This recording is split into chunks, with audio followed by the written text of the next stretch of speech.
Chapter 21. The sun rose above clouds, above fog, and with the gray day came a silver drizzle. The city was lanced by needles of rain, and filth drained from it, swelling the gutters with a poisonous flood. St. Mary's social workers did not arrive with dawn, so Celestina was given the privacy of one of their offices, where the wet face of the morning pressed blurrily at the windows, and where she phoned her parents with the terrible news. From here, too, she arranged with a mortician to collect Feemy's body from the cold storage locker in the hospital morgue, embalm it, and have it flown home to Oregon.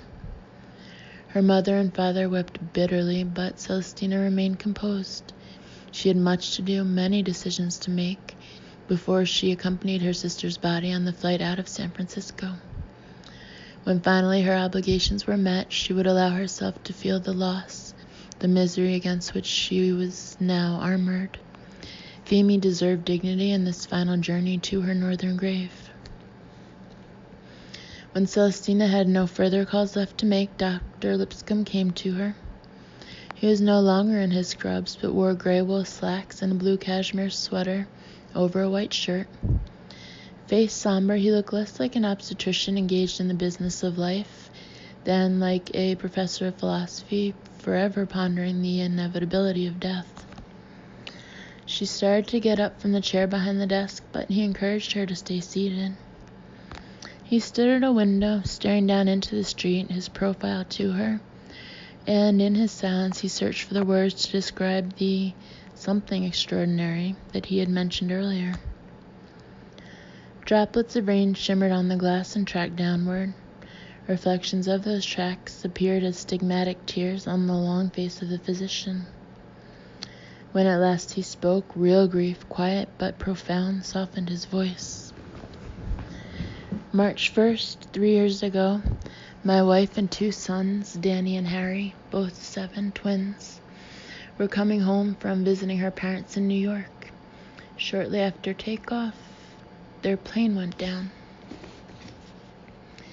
Having been so wounded by one death, Celestina could not imagine how Lipscomb could have survived the loss of his entire family.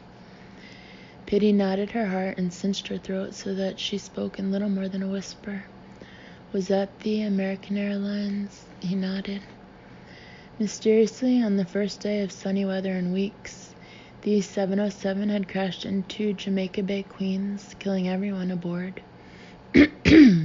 Now, in 1965, it remained the worst commercial aviation disaster in the nation's history, and because of the unprecedented dramatic television coverage, the story was a permanent scar in Celestina's memory, although she had been living a continent away at the time. Miss White, he continued, still facing the window, not long before you arrived in surgery this morning, your sister died on the table.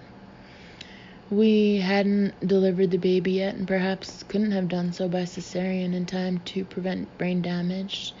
So, for both the sake of the mother and child, heroic efforts were made to bring Feemy back and ensure continued circulation to the fetus until we could extract it. The sudden change of subject from the airliner crash to Feemy confused Celestina. Lipscomb shifted his gaze from the street below to the source of rain.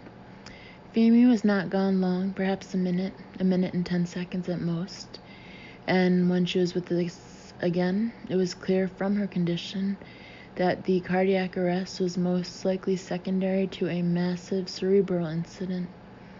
She was disoriented, paralysis on the right side, with the distortion of the facial muscles that you saw. Her speech was slurred at first, but then something strange happened. Feemy's speech had been slurred later as well, immediately following the birth of the baby, when she had struggled to convey her desire to name her daughter Angel. An affecting but difficult to define note in Dr. Lipscomb's voice brought Celestina slowly out of the office chair to her feet. Perhaps it was wonder, or fear, or reverence, perhaps all three. For a moment, Lipscomb continued. Her voice became clear, no longer slurred. She raised her head from the pillow, and her eyes fixed on me, all the confusion gone. She was so intense. She said, Rowena loves you. A shiver of awe traveled Celestina's spine because she knew what the physician's next words would surely be. Rowena, he said, confirming her intuition, was my wife. As if a door had briefly opened between this windless day and another world, a single gust of rattled rain against the windows. Lipscomb turned to Celestina. Before lapsing into semi-coherence again, your sister said Beazle and Feazle are safe with her, which may sound less than coherent to you, but not to me. She waited expectantly. Those were Rowena's affectionate names for the boys when they were babies. Her private nonsense names for them, because she said they were like two beautiful little elves and ought to have elfin names. Feemy couldn't have known. No, Rowena dropped those names after the twins' first year. She and I were the only ones who ever used them, our private little joke. Even the boys wouldn't have remembered. In the physician's eyes, a yearning to believe. In his face, a squint of skepticism. He was a man of medicine and science who had been served well by hard logic and by an unwavering commitment to reason.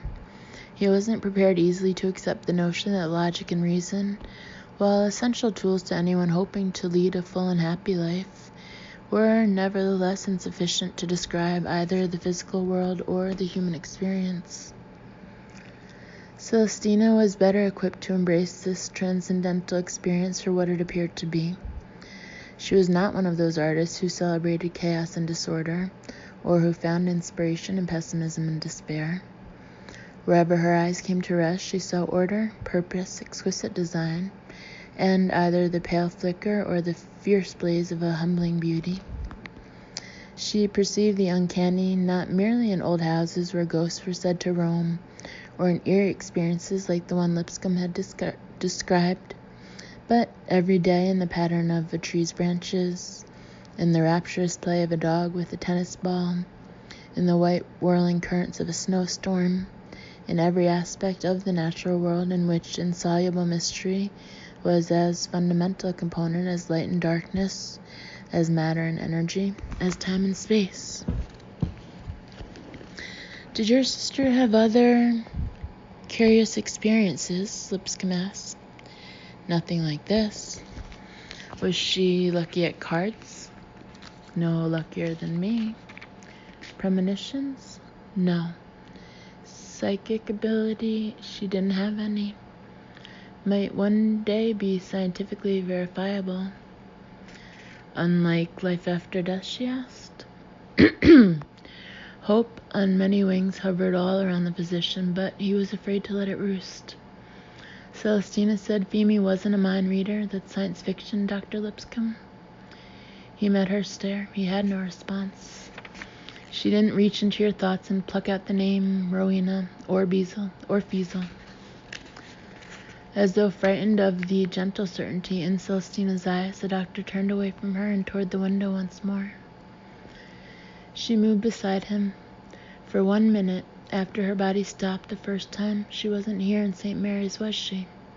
Her body, yes, that was still here, but not Feemy. Dr. Lipscomb brought his hands to his face, covering his nose and mouth as earlier they had been covered with a surgical mask, as though he were in danger of drawing in with his breath an idea that would forever change him. If Feemy wasn't here, Celestina said, and then she came back. She was somewhere during that minute, wasn't she? Beyond the window, behind veils of rain and fog, the metropolis appeared to be more enigmatic than Stonehenge, as unknowable as any city in our dreams.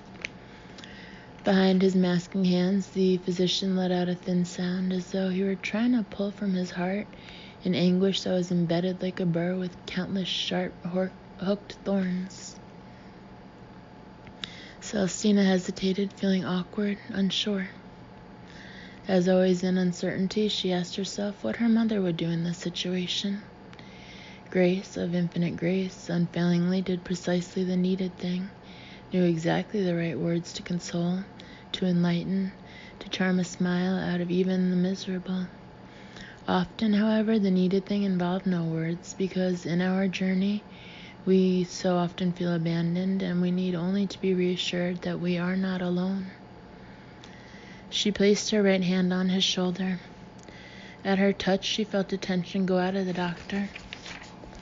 His hand slipped from his face, and he turned to her, shuddering not with fear, but with what might have been relief. He tried to speak, and when he could not, Celestina put her arms around him. She was not yet 21, and he was at least twice her age, but he leaned like a small child against her, and, like a mother, she comforted him.